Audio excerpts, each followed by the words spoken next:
So today we want to talk about how we heal, or our approach to health and healing. Where should we start? I mean, I'd just like to begin by saying that we take a completely holistic approach to healing now, and we don't rely on the medical system at all. Yeah. Yeah. The way we see it is we operate from a system of trust rather than a system of fear. Our philosophy is that we trust ourselves to heal, and we don't need any external medication or anything like that. No, we can support the body to heal. Yeah. In natural ways, but we don't take any medication. No. Or see medical professionals, or take our children to medical professionals, or give them medication. Yeah, this is like a whole family thing. Yeah. And I guess the only exception would be if we had, say, like an accident. Yeah, like a major accident, in which case we would need emergency medical treatment. For sure. Yeah. I thought today we could talk about how the journey began and where we got to. Yeah. So let's start. Yeah, so I think it began when we fell pregnant with our first son. Yeah. I chose to have a wild pregnancy. So at the start I saw midwives in the UK, and I very quickly realised that they had nothing to offer me. They just wanted to test me, I just saw pregnancy as a completely natural and normal state of being. If I could get pregnant, then there's no reason why I could stay pregnant and then give birth on my own naturally. And you were kind of guiding all that at the beginning, and I was trusting you. Yeah. Because I didn't really have an opinion, but I was supported you. Yeah. And so they went from that to then choosing to give birth at home without medical professionals again, and just with you and my mum present. Yeah. And so that was a huge... that was massive, I guess. Yeah, it was a huge event that really proved how much we can trust our bodies to do natural things, and we definitely view healing as a natural thing. Yeah. Definitely. And then I think the third wave was when our son was born, and we knew we weren't going to take him to medical professionals or inject him with anything or do any tests at all, unless we saw that there was a real issue that needed to be taken care of. But we saw him and he was absolutely healthy and thriving, so there was no reason to take him anywhere. But we were still very much at the beginning of this journey. Yeah. So I think it was 5 days after he was born. He hadn't pooed yet, and even though he had actually pooed in the belly, in the womb. Yeah, and it kind of came during the birth. Yeah. So we knew he had already had a bowel movement, but we just kind of got worried, and we didn't really... It was our first experience of having a child. Yeah, we didn't really know what to expect. I think we had just one bad night where he was crying a lot, and we just got worried, and we thought, it's because he hasn't pooed, and we took him to the hospital. Yeah, and that was in the middle of the night, and that was a really huge lesson for us, I think. Yeah. Well, for me especially. For you especially, because I wasn't allowed in as well, which I think is preposterous. But I've never used that word before, but preposterous. It was just crazy. But so I very quickly realised that it was a huge mistake going to the hospital. The woman was shocked that we had births in that way, and that our son hadn't seen any medical professionals yet. And I actually had to lie about that, and I think I said that I was going to take him to a medical professional to get all his checks, or maybe I had said that he did have a midwife to check him, I don't know, but she was definitely quite condescending, and then examined him, which was just looking at him, and was just trying to find things wrong with him. Find things wrong with him, even though he's perfectly healthy. And said he has to come back. We'll give you a call so you can book an appointment to come back. And I was just listening to her, but in my head I was just like, I'm never coming back here.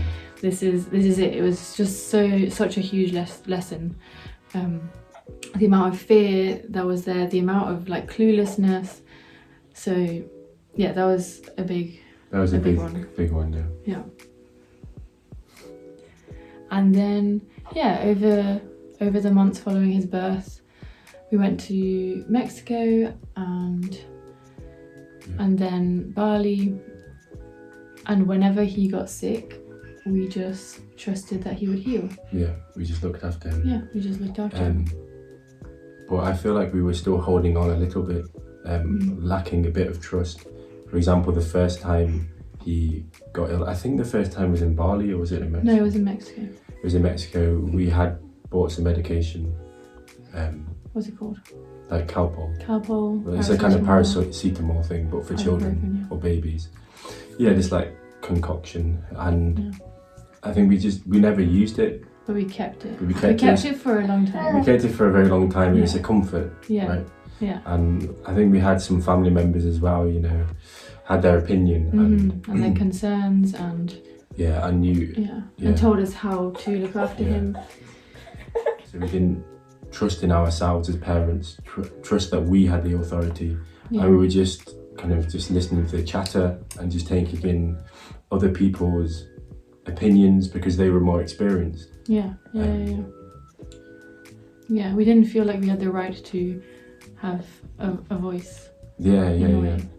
Because we had no proof.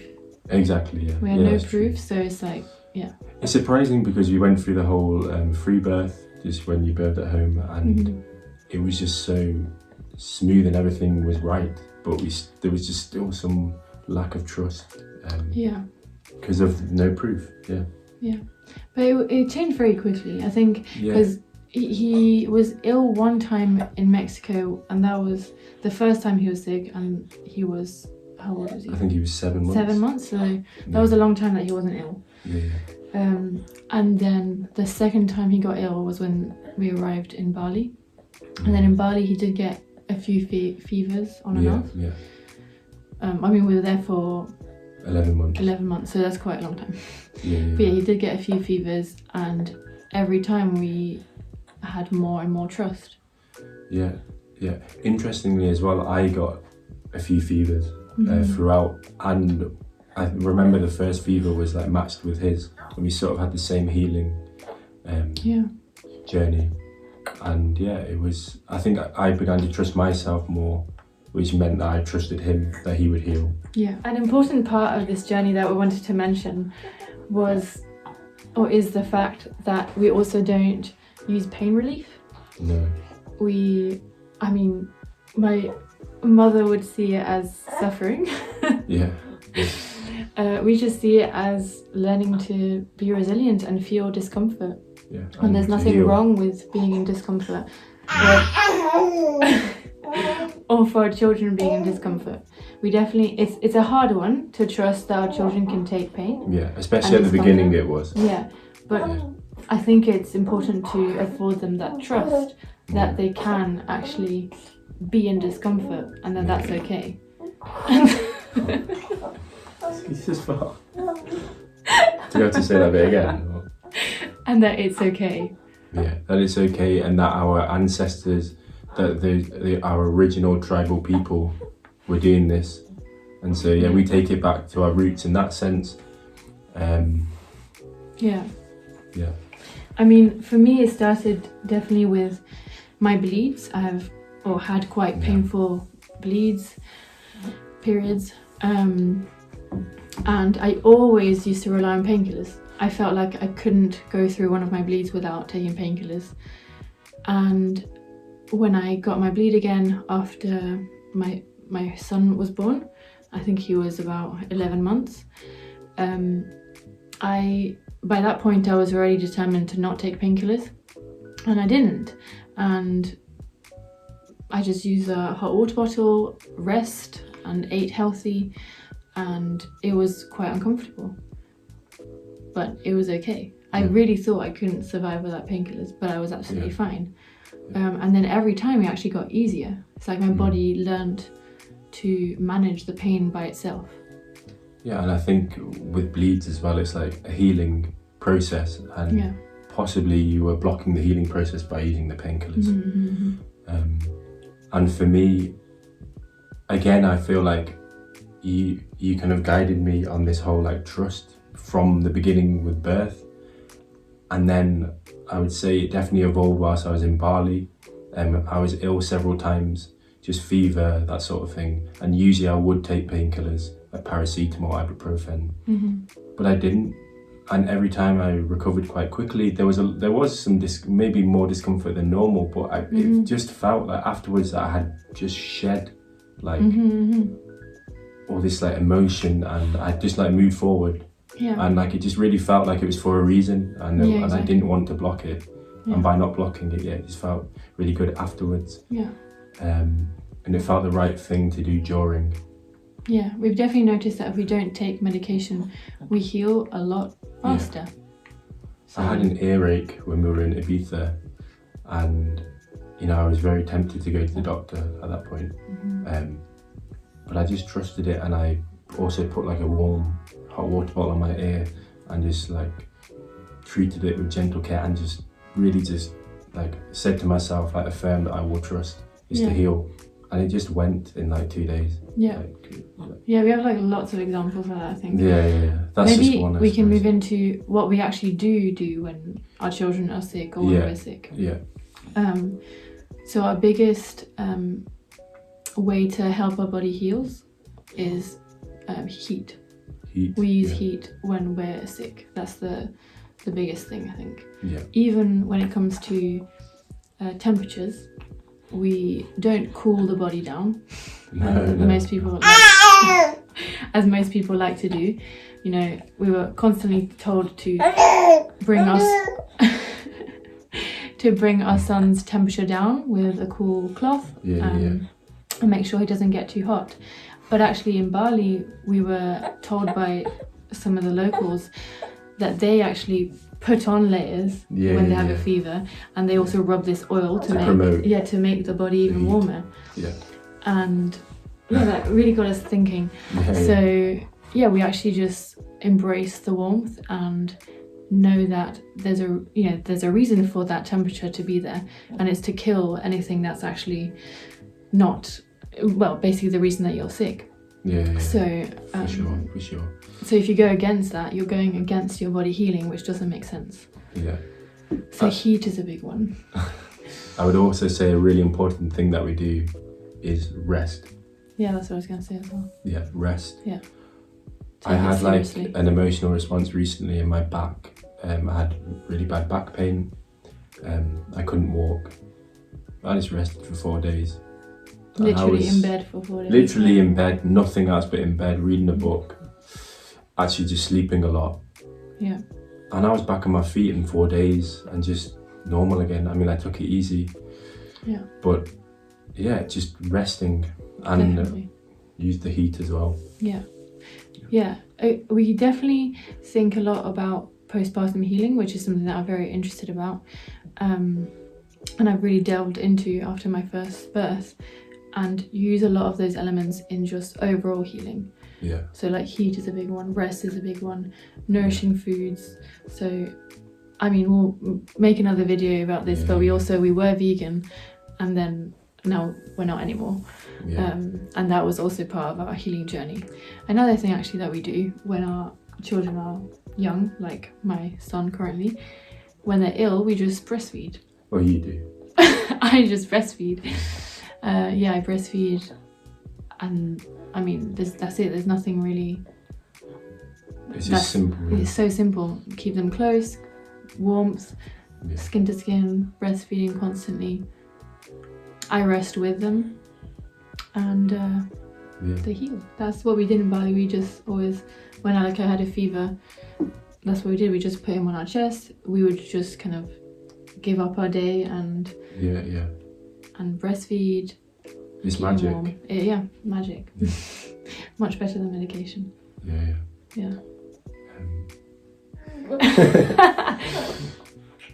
I actually wanted to show what we have in our, like, what is it called? Like a healing bag.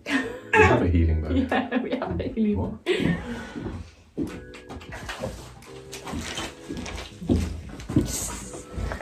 So I thought I might show you our emergency kit, which is this. Good idea. Which we don't really use a lot. No. We use it when we're desperate. I have these homeopathics, and I'm not even sure if I really believe in homeopathics that much. I usually just give them more to set an intention of healing something, so that we can really focus on what it is that we're healing. And arnica is a good one to give to kids. I don't know if it does or doesn't work, but it's a good thing when you can give them something when you're really desperate. Also, if it's hard for me to deal with their discomfort, it makes it easier for me to just give them arnica and say, you know, this will help you with your pain. And I think physically giving something to them, because, you know, they're so young, it kind of... But what I'm saying is that I definitely believe more in the mind effect. Yeah, it's their way of affirming something. Yeah. Because I just knows that this is for this. I could also just give them water and say the same thing. Yeah.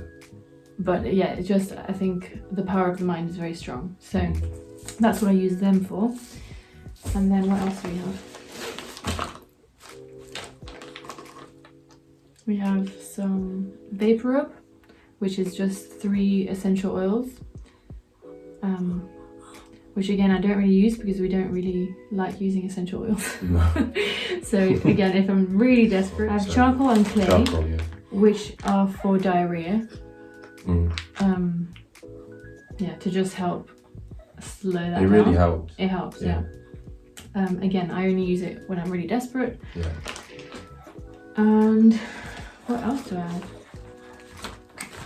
A lot of things that I need to throw in the bin. Some old sun cream. We don't actually use sun cream. No. That's another thing we don't do. We don't really use many products of any kind. This is what I bought. It's like the most natural sun cream that I found when our first son was quite young, and I didn't want to put anything on his skin. So I used this, but then I stopped using it, and we haven't used any sun cream since. No. And we've been in very hot places as well. He's got used to it. Yeah. And then, I guess, what's that? More charcoal. A thermometer, again, something that we don't use anymore. I think this is broken. A lot of the things here I actually keep for our son to play with. At the start we definitely kept a track on the temperature, and now we don't. No. It's irrelevant to us. Anyway. Yeah, I just find it kind of fun to check my temperature. Yeah, but no, we don't do that anymore. Yeah. So it doesn't work actually. And then some mosquito repellent. Again, we don't use that either. By midway through our time in Bali, and even now here, we don't use mosquito spray anymore. Yeah. Something that I do use for pain relief, actually, clover oil. Yeah. Because toothache is definitely a hard one to have. But again, I had this only for a short time. It does help. I use it again when I'm desperate and I need to get on with my life a bit. Yeah. But I actually, for a lot of the time, I don't find it. So, and that's it. This is just paper and leftover things that I should throw away, really. Lids and things. So that's it. I mean, as you can see, it's all like natural and holistic-y alternative stuff. Yeah. There's no pain, like you said, painkillers or anything that the pharmaceutical... It's what we use to support the body, basically. Yeah. Yeah. Work in harmony, I guess. Yeah. Yeah. But overall, we just trust that. We go traveling without these things, and we know that if we get sick, we can heal. So. Yeah. So I hope this video made some sense. We can probably make a more honed in video at some point. Yeah. I definitely want to talk about prolapse and how I healed that, and birth and pregnancy in general. So. And just like how we live our life in like a healthy and optimal way. Yeah. Yeah. So thanks for watching. Thank you for watching. See you in the next one. Bye. Bye. I just wanted to also mention this book, How to Raise a Healthy Child in Spite of Your Doctor, a book written by Robert S. Mandelson. It is quite fascinating, very helpful, and kind of, yeah, just goes in line with what we've said. So I highly recommend it.